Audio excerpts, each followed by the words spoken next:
Tax دہندگان کا data ظاہر کرنے سے متعلق پاکستان انفارمیشن کمیشن کے احکامات معطل۔ اسلام آباد ہائی کورٹ کے جسٹس خادم حسین سومرو نے FBR کی درخواست پر PIC آرڈرز پر حکم متنازع جاری کیا، جس نے عدالت نے قرار دیا کہ مالیاتی زارداری حق معلومات پر فوقیت رکھتی ہے۔ حق معلومات ایکٹ کے تحت بھی ٹیکس ریکارڈ ظاہر نہیں کیا جا سکتا۔ واضح رہے کہ FBR نے PIC کی جانب سے ٹیکس دہندگان کا ڈیٹا فراہم کرنے کے آرڈرز کو چیلنج کیا تھا، جبکہ پاکستان انفارمیشن کمیشن نے اس سلسلے میں 8 جنوری 2026 اور 3 دسمبر 2025 کو احکامات جاری کیے تھے۔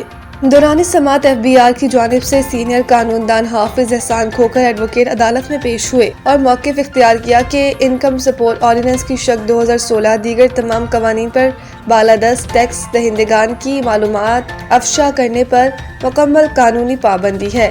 بعد ازاں اسلام آباد ہائی کورٹ نے پاکستان انفارمیشن کمیشن کے احکامات معطل کرتے ہوئے حکم امتناع جاری کر دیا۔